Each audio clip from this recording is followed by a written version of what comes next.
It's time for the real deal about the Pixel Watch. So, full transparency, Google sent me this watch with part of their Team Pixel program. They don't really require anything. This isn't like a, hey, you need to make a review, you need to post all this stuff about it, whatever. I mean, organically I do anyway because I cover tech. But yeah, you would probably think a lot of people get sent something. Of course, they would give a positive review, and this watch sucks. No, not really. It doesn't suck, but there are some problems here, definitely, that need to be worked out before the next go around. Now, as far as a first introductory foray into the smartwatch world, they did a lot of things right. I think the design is good. I think the functionality is pretty good. The watch strap is pretty good. The heart rate sensor is top notch. I mean, the sucker checks your heart rate every single second. I kind of like that, but it doesn't have the battery to back it up. And that's really the biggest thing here. The biggest problem that I have with this entire watch is the battery. And I was a little on the optimistic side going into it because everybody knew, they said up front, 24 hours of battery life. So to me, I thought that was kind of like the Apple Watch, where they say it has 18-hour all-day battery. We all know there's 24 hours in a day.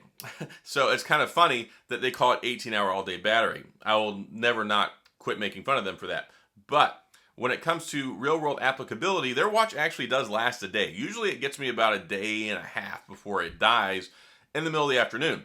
And, well, I wish that the Pixel Watch did that. Now, I know this is going to come down to settings, and I've talked about this in previous other videos where I've said the battery life will last longer if you don't have features turned on. So if you have the brightness turned all the way up instead of on lower, if you have the adaptive brightness on as opposed to manual brightness, that can help out. If you have the always on display, that's going to nuke your battery. Like, it's the absolute worst when it comes to that. Then they have the tilt to wake where you turn your wrist and it pops up on the screen so you can see. There are different ways you can use this. And then there's also the sleep tracking. So there's two different schools of thought here. And one of them does kind of irk me because I get a lot of folks who are like, oh, well, yeah, it gets me till the end of the day and I have 20% battery left and I don't care about sleep tracking. That's cool. I'm glad you don't care about sleep tracking, but that's one of the major selling points of this watch is sleep tracking. The heart rate monitoring, the ECG, sleep tracking. Those are kind of the reasons why you get a smartwatch. So if you don't want to use sleep tracking and you don't want to have the always on display on, it'll last you 24 hours. Otherwise, you're going to be lucky to get 24 hours. And I actually killed it in like 17 hours the other day. No joke, no lie. And I wasn't even getting a whole lot of notifications that day. I had the volume turned on so I would get the audible notifications. I have always on display.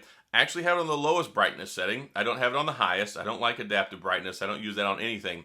But yeah, having mine set up that way, I didn't even need to worry about sleep tracking because it died in, 16, 17 hours.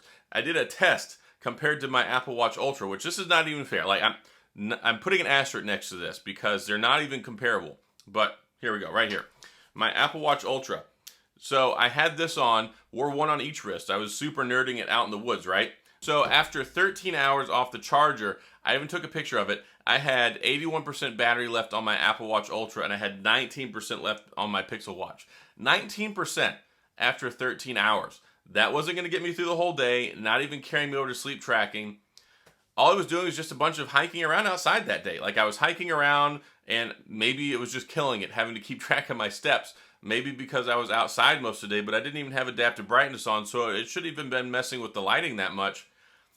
It just killed it. Like, the battery was Dunsky. And like I said, I've been testing this watch out for over a week now. Most days it doesn't get me to 24 hours. So again, if you want to turn off the always on display, if you even want to turn off tilt to wake, so that way it doesn't turn on when you look at it and you have to physically push the button every time. And if you don't care about sleep tracking, man, this is the watch for you for $350, right? I'm being serious. If I bought this watch with my own money, I would take it back.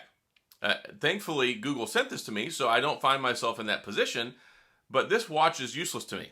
It's okay to wear it. It's okay. I mean, it looks nice. I don't really even have a whole lot of problems with the size. 41 millimeters, I think it's okay. It should have been 43, 44 millimeters. They should have shaved down the bezels some more. Like, the bezels on here, a lot of people talk about them. They say they're horrendous. They're okay. I mean, I think they're not the end of the world, but when you have a watch that's only 41 millimeters, every little millimeter counts. And when you have those significantly sized bezels in there, yeah, it does eat into the actual screen. So whenever you're looking at your screen, you're scrolling through the menu, it's cutting off stuff on the edges and cropping them so that way they fit properly. I think if you're going and designing a user interface and you're seeing that, you're probably looking in the back of your mind saying, man, Google should have made this bigger. So for a first watch, functionality wise, I think it's fine. I think you should be able to control the heart rate to where you can make it where it's not checking every single second. But then I guess that would probably throw off some of their heart rate monitoring and the heartbeat stuff. And then when it comes to ECG features, I get it. They probably have to have it set up that way. But man, whenever you try and have all that stuff turned on the entire time and you have an itty bitty battery, then it creates a problem. It's a recipe for disaster. Now, I know some people are fine with this. I know some people are happy with it. I know some people are using it all day long and getting battery life that's acceptable to them. Now, we have to look at this objectively and subjectively. So subjectively, I say this is not a watch for Adam J. Matlock. Could it be a watch for JQ Public? Sure, it could. There are some people that are going to be happy with this watch. There are some people that don't care about sleep tracking. There are some people that don't care about an always-on display. I like having the always-on display because it's a watch. Normally, when I look at my watch, the screen is already on because it's a real watch. So I like to have it that way. I don't like to have to do the tilt awake, and sometimes the tilt awake doesn't work. So then you have to rotate your wrist a couple of times or reach over and touch the crown to get the screen to come on. I like always on display. I think it should always be a factor whenever it comes to a smartwatch. But I get some people don't care about that. And again, some people don't care about the sleep tracking. But then just go buy like a $50 Casio. I mean, I'm sure they have other watches out there that don't cost $350 that do the pedometer and do your heart rate tracking stuff that you don't have to spend a fortune on. $350 is a lot for a watch that you can't use all the features and get it to last an entire day. And then it takes 80 minutes to recharge it from zero. So that means it's going to take you about half an hour, 40 minutes to get halfway through the battery. Do you have that every day? And I get a lot of people in the comments, oh, I just put it on before I get in the shower and get ready. It takes me 10 minutes to take a shower. If I just put it on when I get in the shower, that's enough to get me maybe a couple extra hours. So the charging is not fast enough. The battery life is not good enough. The screen is not large enough. And you can't use all the features and get it to 24 hours. So I don't recommend this watch. And this is something that pains me to say. I've been waiting for this Pixel watch for a long time. I just can't do it. And I don't want to sit here and paint sunshine and rainbows and try and seem like it's making excuses for them. Google made this product. They surely tested it out. They had people design software. There's a whole lot that went into this watch.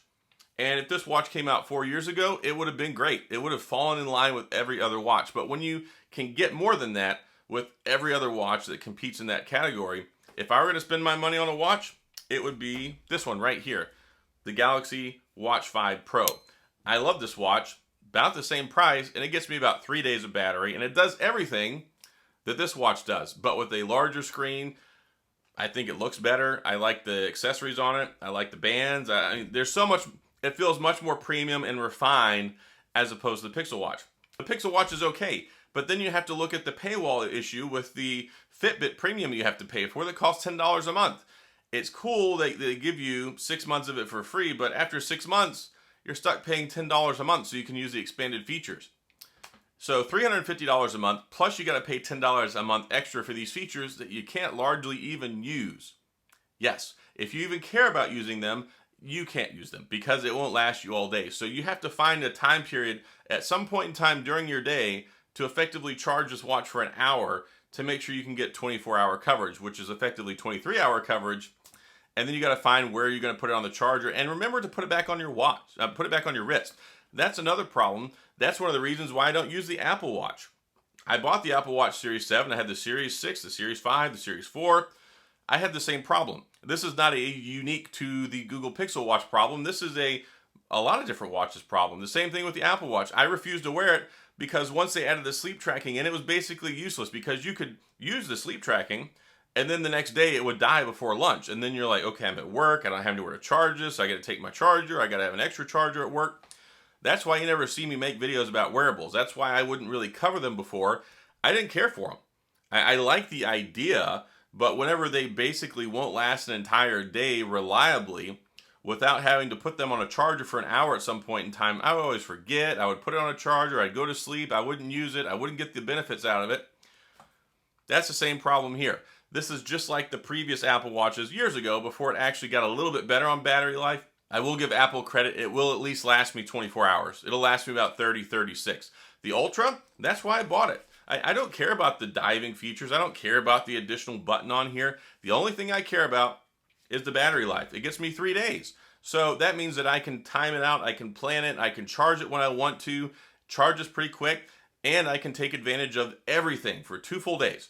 2 full days, I get the heart rate monitoring, the fall detection, the crash detection, all that stuff, the sleep tracking, and it's no problem. Yeah, it costs a ton of money, and it's a big, fat, chunky watch, but it at least does what I need it and want it to do in a smartwatch. So I'm not advocating everybody go out and buy an $800 watch. Not at all. But if you want to use all those features and you don't want to be tethered to a charger, that's kind of where you're at. But also, this guy right here, the Galaxy Watch 5 Pro, I think it's the best of both worlds, pricing-wise, feature-wise, and the battery life is pretty darn good on it too. I get 3 days out of it, no problem. So that's kind of where I'm at. Letting you know, I wouldn't buy this. Now, if you want to buy it, if you're happy with it, if you want to go into it with these limitations, I'm just giving you the information you need. And that's what I do. I come here, tell you what my experience is, so that way you can make an informed decision to go buy something if you want. I'm not encouraging you to buy it. I'm not saying go buy it. I'm not saying don't buy it. I'm saying if I bought it, I would take it back because it doesn't meet my needs. And that's kind of where I'm at. So that's all I've got in this video. I just wanted to come and talk to you about it. I wish that it were better. I wish that they had made, really had thought some more into the watch, putting it out there, and making sure it had better battery. I wish that they had maybe made it a little bit bigger. I wish they would have made the UI a little bit better so it was more fitting to the screen. But it seems like they tried to cheap out in a couple of different areas, but still end up selling you a watch for $350. It's not a $350 watch. If this were a $199 watch, sure, we might be having a different discussion because at least you would be getting more value out of the dollars that you're paying for it. But at $350, no. So that's all I've got. I was trying not to be too ranty, but again, like I said, I'm a little frustrated because I wish that it were better. I was hoping for better. I was wishing for better. We didn't get better. We got this. And again, it's okay. Hardware-wise, I think it's reliable. I think they did a pretty decent job on the build quality. Functionality, I think, is okay. It just comes down to longevity, battery life, and being able to use the features that make it a smartwatch, and then the price. That's it. So that's all I've got. If you have any questions or comments, then please go down in the comment section. I will get back with you. If you enjoyed the video, if you found this helpful, then please hit the like and the subscribe button and the little notification bell if you want updates when new videos come out. And as always, thanks for being here. I appreciate you watching, and I'll see you guys next time.